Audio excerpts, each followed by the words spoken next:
Hi guys, welcome back to the channel. Today I've got the tank review for the brand new East Alliance Era 2 Premium Tank Destroyer, the WZ-141. Now if you do like the video, as always, don't forget to like and subscribe down below as it really does help out the channel. And yes, the WZ-141, it is a tank destroyer that is basically a light tank. It's got very good mobility, up to 88 kilometers an hour with the build that I run. It's got a double tap auto-loading 105 recoilless rifles with ATGMs on the multi-weapon system as well, which is a really nice combo. The recoilless rifles are pretty horrible to use, to be perfectly honest. They're really not very good at hitting things unless you are point blank in people's faces, which means that your main damage system is your ATGMs. But the recoilless rifles generally mean that you are actually pretty proficient at defending yourself at close range when things close down on you, which is quite nice compared to some other vehicles that have autocannons that aren't quite as useful, right? So that is nice about that, and you've got heat rounds on those recoilless rifles, but you've also got HESH rounds. If you've played the M113, that is basically how these guns handle. If you've played the ONTOS, it's exactly the same. The guns handle exactly like those two vehicles, which means that when you're firing at distance with the heat rounds, it's just horrific. But if you're close range, you can do a decent amount of damage with them. And like I said, the ATGMs are pretty nice as well. It has filthy camo as well, which is probably a little bit too low, if we're honest.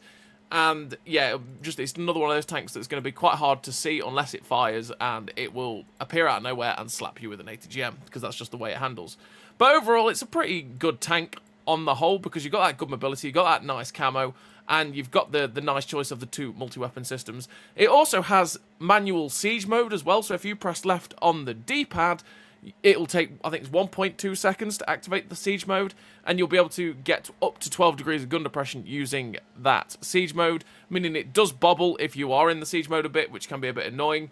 And it also means that you have some weird instances with firing this gun where the shells just don't seem to fly where you're aiming because of weird reticle things with having the siege mode. So yeah, there is that on top, but obviously if the siege mode kind of thing annoys you, you can just not use it. It's something to be careful of though with the suspension, because it is that siege mode, the suspension acts a bit weirder, and occasionally you'll have weird bobbles where you hit things and your tank just decides to flip itself, because any tank that has that sort of siege mode sometimes for some reason is just really weird with its suspension. But without further ado, let's get into the statistics of the WZ-141. So you've got an 80 km/h top speed with a 30 km/h reverse speed, 138 horsepower engine, is 22.26 horsepower per ton ratio, meaning you will get up to 80 kilometers an hour pretty easily, and that reverse speed is very, very nice. But because you're a very light tank and you have 138 horsepower, once again, any kind of destructible cover, any kinds of trees, anything like that, you will hit it and your tank will basically nearly stop dead, because you just don't have the weight to push through them. So be careful of that when you're going through destructible covers and you're hitting trees, because they will kill your momentum dead. So be careful of that. You've got 2,300 hit points, which is a decent slab of hit points for an Era 2 tank destroyer. 44 degrees a second on the hull rotation speed means this tank does turn very, very quick, which is nice for it. 1 on soft, 0.5 on medium, and 0.4 on firm. The terrain resistances do not hold this tank back whatsoever, but it's one of those things that's in Cold War generally. Pretty much all tanks in Cold War have basically no terrain resistance for some reason, and means that they don't get held back on their top speeds no matter what.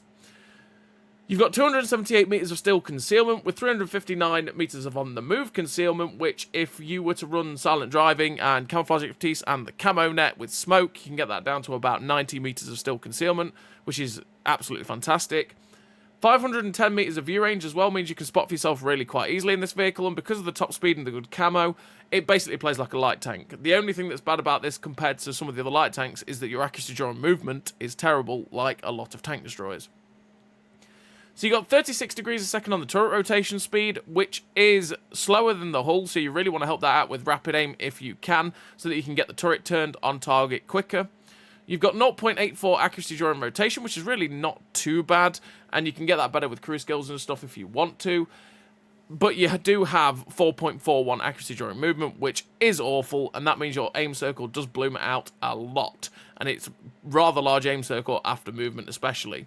But you've got 0.29 accuracy at 100 meters, which is pretty accurate indeed, and with a 1.7 second aim time, it doesn't really matter how big your aim circle is, it does aim in really fast anyway. You do have 12 degrees of gun depression, although that is when you are in the siege mode. Not quite sure what the gun depression is outside of the siege mode, but it is still pretty decent over the front. You've got to be careful over the back of the tank, though, as you don't quite have that much gun depression over the back, so just be careful of that. 17-second reload on this double-tap auto-loading recoilless rifle with 2 shots in the clip. 3-second intra-clip. So once you've fired 1 shot, it'll take 3 seconds to load the second, and you can fire again. And for 17-second reload on that double tap, that's really not too bad for having that, 900-something combined clip potential, which is very, very nice for the old WZ-141. Like I say, it's nice to have these recoilless rifles for when you get closed down and you can defend yourself in close quarters quite easily with it. It's when you're having to fire at distance with these recoilless rifles that's where it kind of struggles, which is where you get the ATGMs into play. 2.8k DPM though is pretty low for an Era 2, but like I say, you do have the choice of using the recoilless rifles and the ATGMs on top of that, so you know it is what it is. 400mm of pen on the standard heat rounds, with 230 penetration on the HE rounds as well. 230mm of penetration on the HE rounds is very, very good. You will actually pen a lot of tanks in Era 2 with that penetration on the HE, which is very, very nice for 640 damage. So don't really sleep on those because they can be pretty handy, especially against Leopards, 30Bs, any of the light tanks, all that good stuff. 470 damage on the standard heat as well is quite nice, but this is where it falls down quite a lot, as it does have 503 meters a second shell velocity on the heat rounds, with 320 meters a second shell velocity on the HE round, which is really bad. The shell velocity in general is really, really bad on this tank, which just holds it back. It really does. It means that at range, you really, really do struggle to hit things with this tank. But close up, yeah, you can hit the shots. You got to be careful, though, when you're firing these shells, because of the shell velocity being so poor, they do tend to loop, which means they hit armor profiles or armor plates at really weird angles, and even when you think you should pen something, a lot of the time they don't. And the other problem is, obviously, it is heat rounds. So heat rounds do tend to get absorbed quite a lot in Era 2, and you sit there going, I should pen that, oh, it did no damage. And it's because heat got absorbed. So you got a 38-second reload on the ATGM launcher, which is a 2-shot clip for the ATGMs. So it does take quite a while to reload the ATGMs, and it will take 12 seconds on the intro clip to be able to reload from after firing the first one. So be careful of that. You do only have the 38 seconds to reload, and it does take quite a while for it to get it in. And then once you've fired one, it takes 12 seconds for that intro clip reload as well. But the ATGMs are quite nice. They've got that 120 meters a second shell speed, but they do travel still fairly decently quickly. 520 millimeters of pen means, again, you'll go through pretty much everything in the Era. You just don't have quite the high pen that some of the other ATGMs in the Era have. But, like I say, generally, that will go through everything in this Era. And you've got a 100 meter minimum arming distance as well, so be careful when you're using the ATGMs that you don't get too close to targets so that you can use the ATGMs on this vehicle. You've got a 160% silver earn rate on this vehicle as well, which is very, very nice. It means that you do make very, very good silver on this tank. That can be quite handy for the WZ-141. So let's have a quick look at the modules on the tank so you can see where the engine block is there. Look, the ammo racks are there on the WZ-141, and that is where the crew sits. It is a 3-man crew. So what do I run in terms of a crew and equipment? Well, I did go and stick the crew in the TR-125. It's not a crew I'd recommend for the TR-125 whatsoever. But let's go and stick it into the WZ-141. So on the crew, I do run Born Leader, Rapid Reload, 6 Sense, Camouflage Expertise, Silent Driving, Clutch Braking, Steady Aim, Run and Gun, Rapid Aim. So I make Rapid Aim to be able to get the turret traverse that little bit quicker so that it gets somewhere near the tracks, but we are helping the tracks out a lot with clutch braking and the traction system as well, which is why the Rapid Aim is felt like it's needed even more so. The Steady Aim to make the best out of the accuracy of the tank.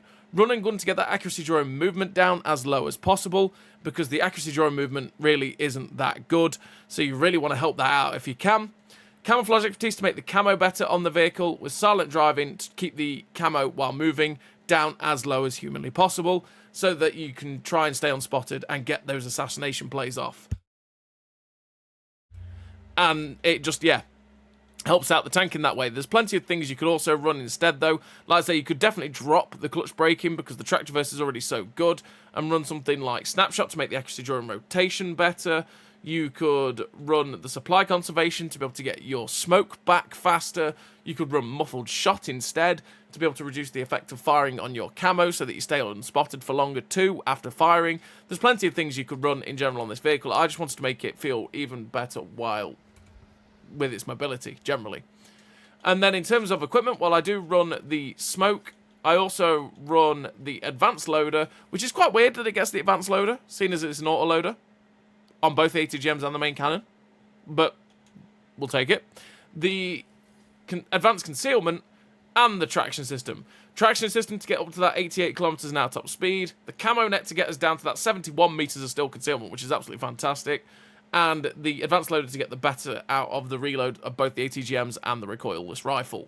But again, if you feel like, you know what, I don't really care about the reloads getting better a little bit more, you could run something like the powertrain to get even faster, go above 90 kilometers an hour. You could run the optics to be able to get better view range so you could spot targets easier and therefore play it more like a light tank and get very good assistance damage, or run vents just to make everything about the tank generally better. It's down to you and how you want to play the vehicle. As always, it's always down to your comfortability with the vehicle.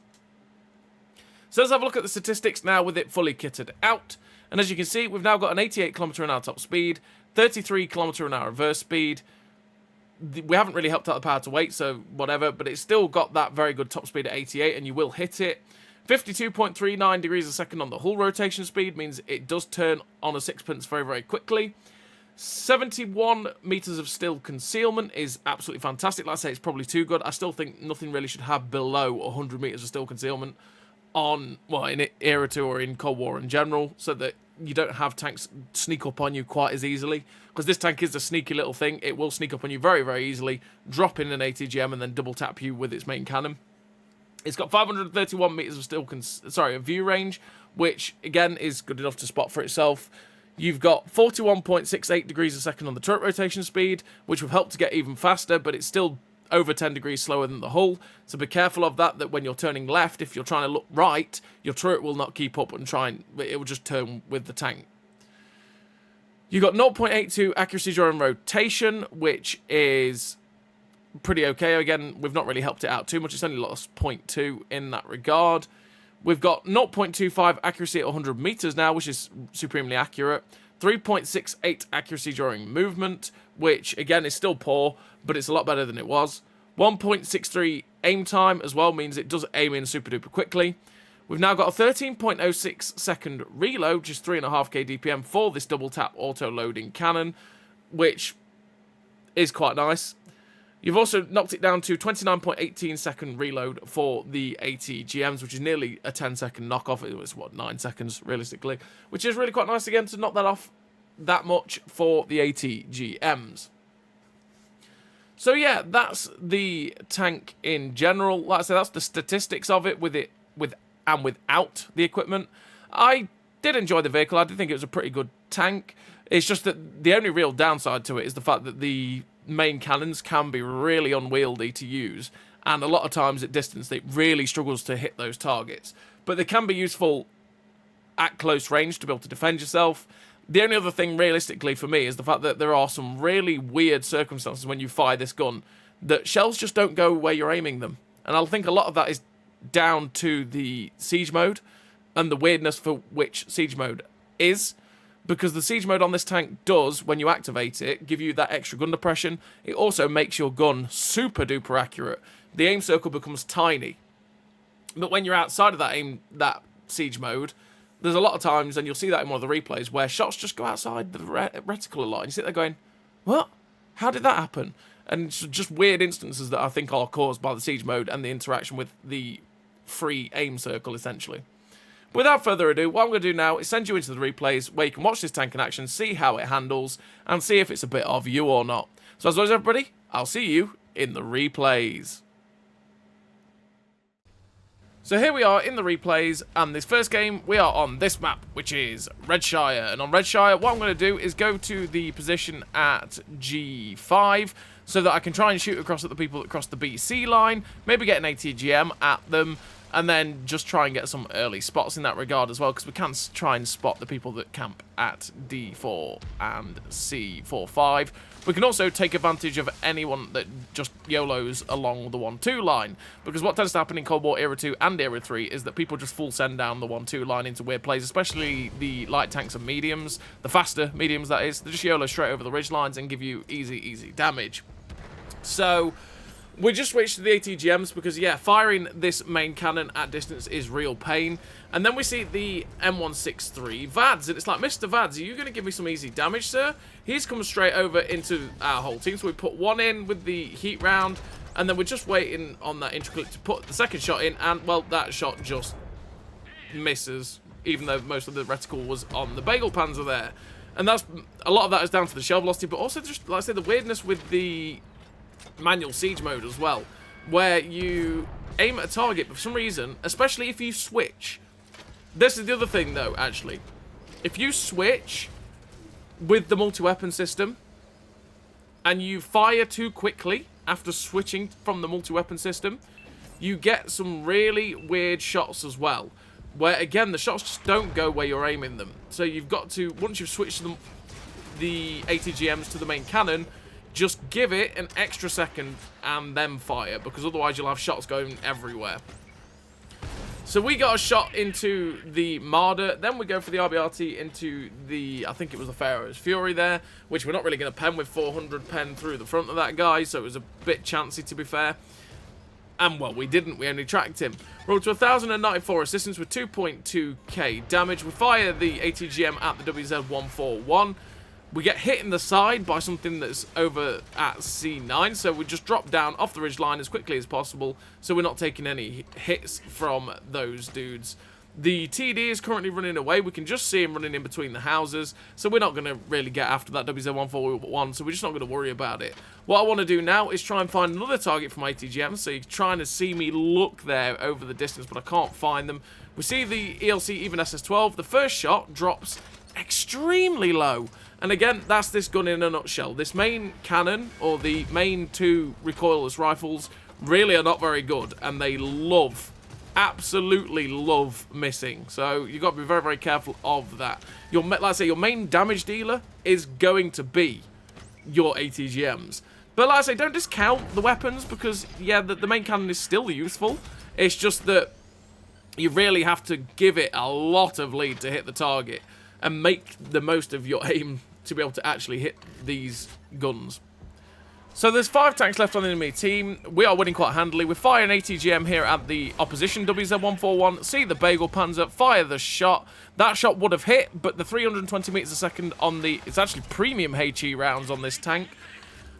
Just, the shell velocity is 320 meters a second. It's dreadful, which means it really does loop very badly, and that means that it will take forever to your shells hit, just to hit. Even at distance, it's awful to use. Which meant that when I fired my shell at that Bagel Panzer, someone else's shot overtook it and hit it, even though they were way further back. So we're up to 1,352 assistance, 5,476 damage. 1 tank left on the enemy team. It's the ELC even SS-12, but he's currently being absolutely machine gunned by about 4 different people. And we finished the game with a fairly average total there for the WZ-141. We finished with the epic victory. The 1 kill, 5.4k damage. Thanks for the carry, Jocko. The 1,352 assistance damage. So, a decent total there for the tank. 153,000 silver as well. 3rd class, and that's 2nd place on the team. So that was a fairly average game there for the WZ-141. I think it showed everything about the tank, realistically. The mobility is really nice. Camo's good. The ATGMs hit hard. The gun handling on it can be really wonky on the recoilless rifles, which can be absolute pain. And you've really got to work. You've really got to work to get the most out of those guns to be able to actually hit things and do true amount of damage. But like I say, if you are up close and personal with enemy vehicles and you've got an MBT that's coming YOLOing at you, it means that you aren't completely useless. You've got decent pen, you've got a nice alpha, and you can fight back. Which is good for the WZ-141. So we're on to the second replay, and the second replay we are here on this map, which is Heilbronn, and on Heilbronn we've activated our siege mode. As you can see, look how small that aim circle is. That aim circle is tiny, which is one of the effects of using this siege mode. It's very similar to the Swedish TDs in that regard, where your accuracy gets way, way better, and you get some extra gun depression. So the Stingray's coming in, making sure we're giving it some lead here, because it's quite easy to miss that shot, even at close range against him. Got the ATGMs in, aim it up, and sadly, he just gets beyond the little outcrop of rock there, which meant that we couldn't keep aiming the ATGM into him, and he got away. The tanks on the opposition ridge are currently sniping in, so it's something we've got to be very, very careful of. And I decide, okay, you know what, we're going to go up onto the top of this hill and see if we can see any other tanks to be able to shoot with the main cannon or with an ATGM. As you can see, when you're in this siege mode, your top speed is much, much slower. We're generally going at 27 kilometers an hour in this mode. So you don't want to just activate this mode and stay in it, because if you want to get anywhere quick, you're not going to get there, because you do lose that top speed. So we see the WZ-1MK, and it's like, hello, Mr. Weasel, let me fire an ATGM at you. We end up hitting him, but only damaging his tracks. But because we did end up tracking him, we got one shot with the heat round straight through for 470. So far, it's not started too well. We're on 900 damage, and then, sod's law, really. We see the Marder 1A1, it's like, hello, Mr. Marder. Just let me aim up my shot and wait for my cannon to load. So we get one shot in there, wait for the intra-clip, stick a second shot in, and that's how the double tap can be quite nice for the WZ-141. If you've got a target that just sits there going, shoot me, like Mr. Marder did there, we'll quite happily take the damage. So what I want to do now is move up to a position like B5, and then I can get some shots into the sides of the people that are currently at D7. But as I'm on my way there, we end up seeing this heavy tank, and it's like, hello, sir, what is it, a T10B? Well, I can easily pen that with a heat round, if the gun wants to hit.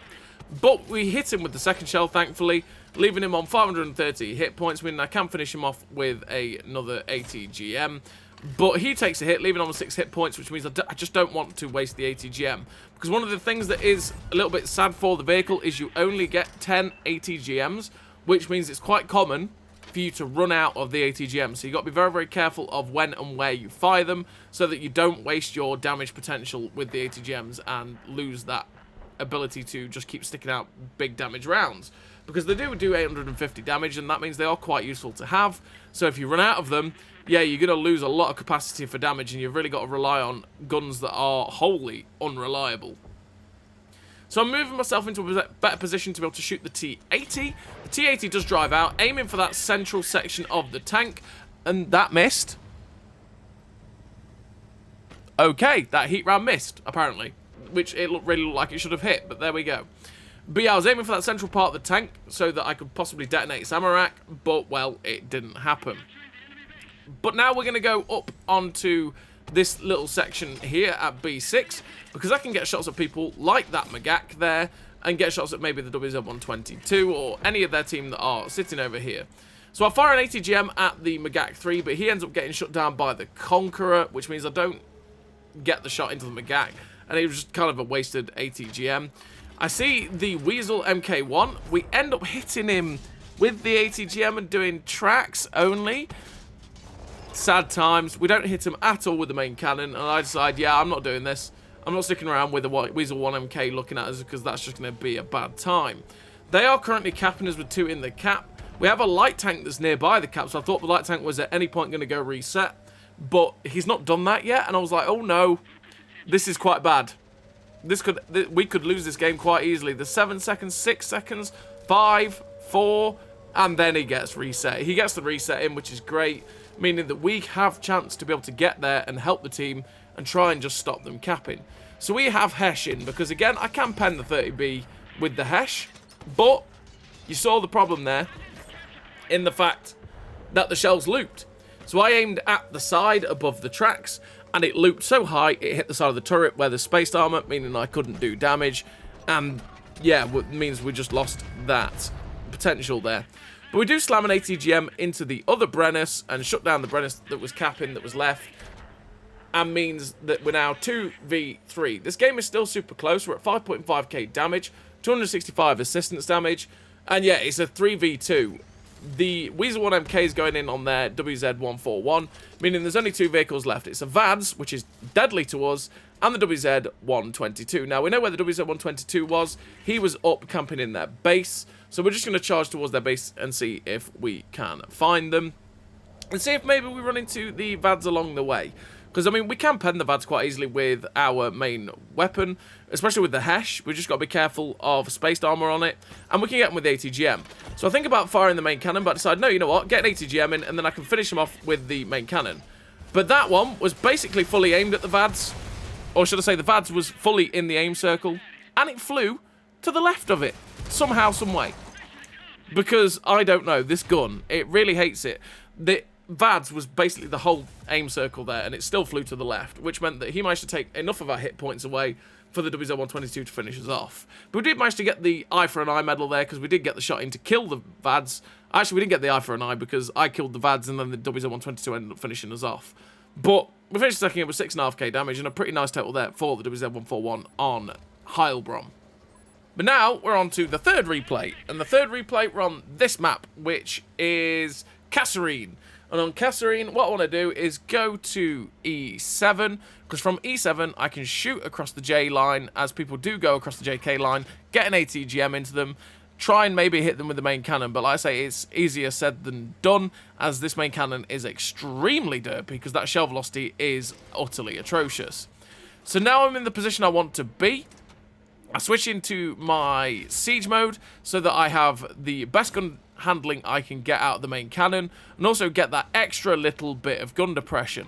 But you're also seeing a bit of the problem here with the siege mode, that when you do move left and right a little bit, it does bobble because the suspension wobbles, which is the typical problem that you generally have with the siege modes in vehicles, right, where they do generally bobble.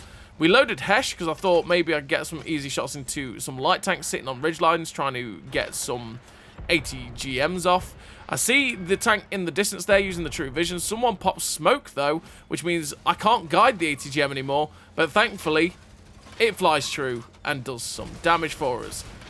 MX-30B is currently shooting at people, and sadly I can't get a shot at him because we're still waiting for the double tap to be able to load so I can get the shot in. Just watching the corner. And like I say, you can see how small the aim circle is when you're in this siege mode. It is very, very tiny. I mean, it is superbly accurate. It's just all about the lead that you give with it. So the T-10 pokes out. He ends up getting a shot into us. We get the ATGM towards him. But sadly, the slower ATGMs end up missing him there as he managed to pull back just in time and avoid our shot. I just decide, okay, you know what? I'm going to look across the other side here in case they have any tanks running across the AB line, and we ended up seeing the Weasel MK, and it's like, Mr. Weasel, I wanted to hit you with an ATGM, but you stopped dead and got lucky, and basically it missed you. Then I fired 2 shots at the Marder, and well, the shells went absolutely everywhere, meaning we didn't get the shot in. Scorpion 90 unspotted though, we get 1 shot into him there, hoping for him not to move, but I decided, okay, I'm not going to shoot that because I feel like I'm not going to hit it. Give the lead for the shot into the Weasel 1MK there, and we actually gave too much lead there. Pen an ATGM on him though that tracks him in place, but sadly he's still got a repair kit, which means we aren't able to hit him with the next shot. Just trying to get the lead, but sadly it ends up missing the shot there on the Weasel 1MK. Trying to get the shot into the Magak 3 now, or was it Magak 5? One of the two. Into the tippy top of his turret, the Magak 5, but sadly it ends up just doing no damage. We fire the second ATGM from the clip into the T-55AM, and it's all a bit manic at the minute, as there is a lot going off. We see the Pedro, and it's like, Mr. Pedro, pest control at your service, get out of the game. Second shot in the clip, trying to feather that shot onto the Magak 5, but we hit the rocks, as we sadly don't quite get the shot into that guy there. So I'm just trying to keep my eye on my surroundings in case anything decides to pop up from the left-hand side. We see the T-80B, aim for that lower plate with the ATGM, it flies in, and, well, T-80B problems, it sets him on fire. We're up to 5.3k damage. He's got a light tank coming in behind him. Was going to fire the ATGM at him, but sadly he gets just behind cover where I can't quite find the shot at him. And we're just being ever so careful about what we can shoot. But we see there's tanks down in the little ditch, so let's get the ATGM out, ready to go, fire it at the T-10B, and then finish him off with the main weapons there. And that's the beauty of having a multi-weapon system. If you hit them for a lot there with the ATGMs, you can just switch to the main cannon and just be like, hello sir, I'm here to finish you off. And then finish them off with the main weapon, which can be pretty useful. So we see the Weasel, we give it lead, and that was, to be honest, pat on the back me. Pat on the back me. That was a nice shot there into the Weasel, which tracked and penned him, but again, sadly, he had a repair kit, which meant he just managed to get going. Because one of the things that's always good to do is stop those tanks dead. But, well, if they've still got a repair kit, it's really difficult to be able to stop them dead, as they just keep charging like madmen. So we're waiting on the ATGM. I really want to get it into this T80. He comes back, sorry, T55 AM. He came back into a position I could shoot him, trying to hit him with the heat rounds, but the shell velocity is just not good enough. And sadly, he gets away with it there, as we couldn't quite get the shot in. And he's still chasing our friendly WZ-141. But the 141 ends up shutting him down. I switch out of the siege mode now, so because I wanted my speed. And the T-80B from earlier on is still here. And this is what I'm talking about, the gun depression over the back of the tank. It is very, very awkward. You've got to be careful of it, as you don't have much over the back. So just be careful of firing over the back of the tank, especially at close range there. That's what it's like. You couldn't get the gun down on the T-80B there, which was just really frustrating. But we did get a shot into his lower plate, and he ended up getting finished off. So I've got 2 shells left. Well, sorry, not 2 shells left. I've got 2 shells in the clip. There's a one-shot BZT. I aim for the top of his spaced armor there, and the heat does go in, because the first heat shell only hit the tracks, and while most tanks with 400 pen would have penned that, because it's heat, it got absorbed, and we didn't manage to kill him with the first shot. And then controller dies. We like it when controllers die, right? Good time in there, with only 1 tank left on the enemy team. I'm like, please don't kill me. Don't appear out of nowhere and murder me. But thankfully, nothing appears. We're up to 9,073 damage, 463 assistance with the 3 kills. And this is just a guessing game now. It's like, where is the last enemy tank? It is a rickety panzer. And obviously, the rickety panzer has very, very good camo, meaning that he is going to be a royal pain to be able to root out, unless we get lucky and just randomly find him. So I decided to go down into the ditch, because I'm just trying to basically feather out where he might be, see if he's anywhere in the ditch, then go up the top towards the JK line, see if he's hanging out right there. Someone pings K45, and that makes me go, okay, they must have seen him, right? Or he's fired at them or something like that. So let's trust where they've pinged and beeline it straight for that area so we can try and find them. And there we go. The rickety panzer ends up getting spotted. We get our siege mode going, so the gun is really as good as it can be, because if you activate the siege mode, it will stop you dead. And then we finish him off with the main cannon. And we finish with the victory. 4 kills, 9,258 damage, 463 assistance, 233,000 silver, the high caliber, the Confederate, for that 1,705 base XP. Really nice game there for the WZ-141 on Kasserine. Again, fully showing what it's capable of. Use the ATGMs, use the main cannon, and you can dish out a lot of damage in this vehicle, which is very, very nice. You're fully capable of defending yourself at close range, as long as you're not trying to fire over the back where your gun depression is at its worst, and the ATGMs do hit hard. So we're on to the fourth and final replay of this video, and we're on this map, which is Thankyou, which is the death of many a light tank, as it's quite easy to hit any of the craters on this map and flip your tank. As you can see, I'm trying to drive around any of the craters so I don't hit them and have an accident, because, well, we all know what my driving's like. My driving is terrible, and thus I always like to kill myself with driving off of cliffs, by hitting rocks and flipping myself, all that good stuff, and it can be really awkward. So I've come to the hill here on Thankyou Ridge so that I could spot anyone that came to camp on it, and my campers that are sat at C2 and B3 should be able to quite easily shoot at them. And then I'll get lots of assistance, same as if anyone decides to YOLO me down here at E8, E9. Now, I've got to keep myself moving because we've got to make it as awkward as possible, because it is quite easy for them to YOLO, but a lot of their team have pushed down the JK line. So I really want to try and dig out these guys and then make a move. So we see the Pedro, we see the WZ-122. I fire the ATGM at the side of the WZ-122, but sadly he moves back just in time and means that he doesn't take my ATGM there. He did also hit us with an ATGM earlier on, which was really unfortunate. My driving, oh my driving is great. And at this point I'm thinking, well, I'm screwed. I am so dead. But their Marder's wasted his whole clip, and he's not firing at me anymore. He fired his ATGM from point blank, and then backs off. And it's like, Mr. Marder, sir, you could have killed me quite happily there. I'll take it. Thank you for running away, sir. So we're up to 472 damage because we managed to get 1 of 2 of that clip into the Marder. The WZ-122 is coming after us. He fires an ATGM at us. We set him on fire, fire a shot on the move and pen, and then we're going to fire the second shot on the move and we'll pen again. Really nice RNG for us there to hit both shots on the move because generally it doesn't happen. The WZ-122 hits us yet again with a nice shot and puts us down to 636 hit points. And I decide, okay, you know what? We're at 2.8k damage. We haven't done too much yet. There's still a lot of the enemy team left. There was no one covering us where that WZ-122 was concerned because he was out in the open. And none of the campers actually shot at him where they could have shot at him. So I was like, you know what? If I'm not getting any cover, I may as well run away and go find somewhere else. So we see the Leopard 1A3. And we fire the main cannon, and we miss. But we fire the ATGM and we get spotted, and that's just the camo system in action there. Because the 105s kick up less smoke, technically, mechanically, whatever. Because they're lower caliber, they don't affect our camo rating quite as much as firing the ATGMs. Pretty much. So when we fired the main cannon at the Leopard, he didn't see us. Oh my lord, my driving. My driving. Oh boy, it's great. But yeah, so when we fire the main cannon, he couldn't see us.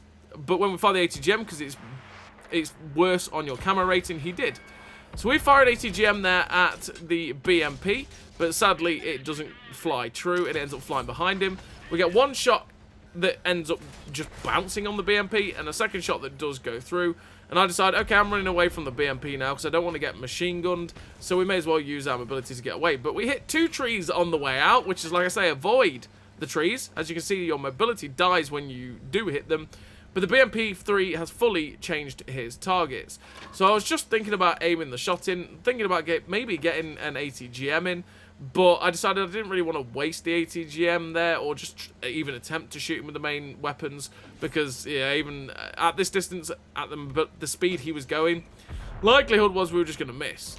So I fired the ATGM at the back of the FV-4211, and we fire the HE rounds into the back of the 4211. Now, I really need those HE rounds to hit extremely low on the engine bay there because they won't pen the upper section of a 4211.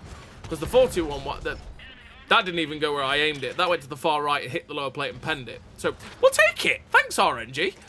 But, yeah, the shots have to go low on a 4211 because the upper section of the engine bays has spaced armor on it randomly, which means if you just fire heat or HE or ATGMs at it, again, randomly, they can just be absorbed or not do much damage. So you've got to be careful of that. You want to aim low. So we get 2 HE rounds into the back of the 4AD, which is what I loaded the HE rounds in the first place for, and we ended up doing 683 and then another 600 shot into that guy.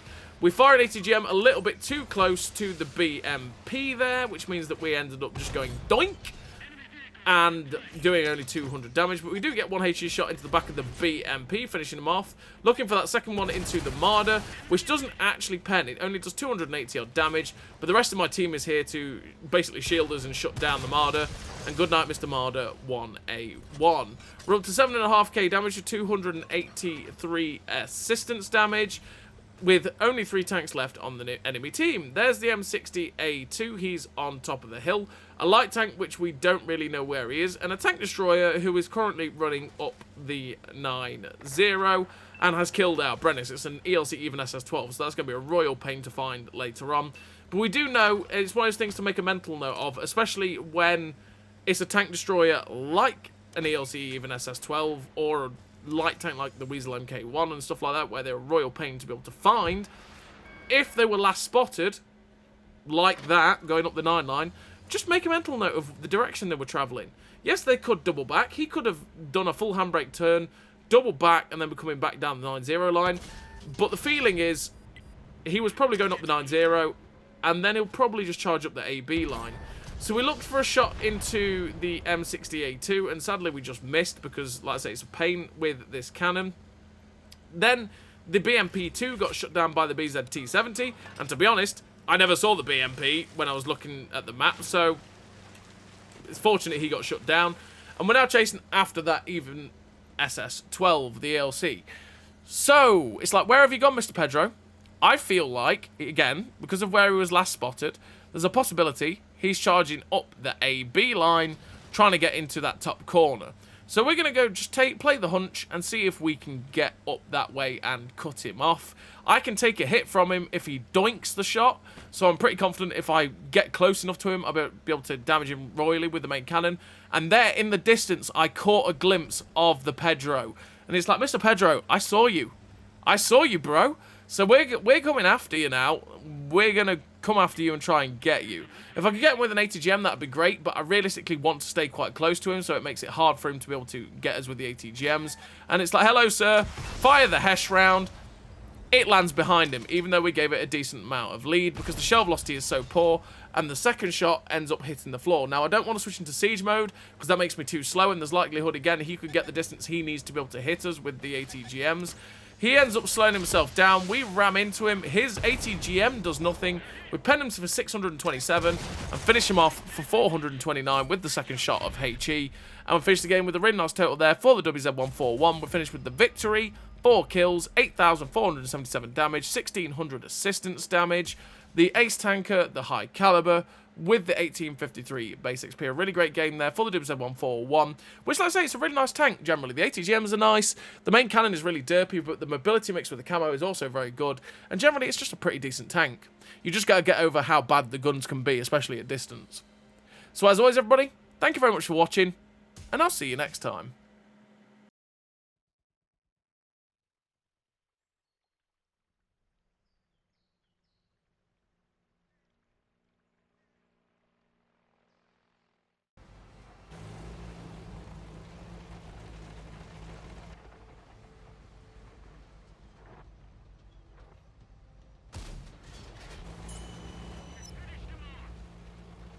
A great success!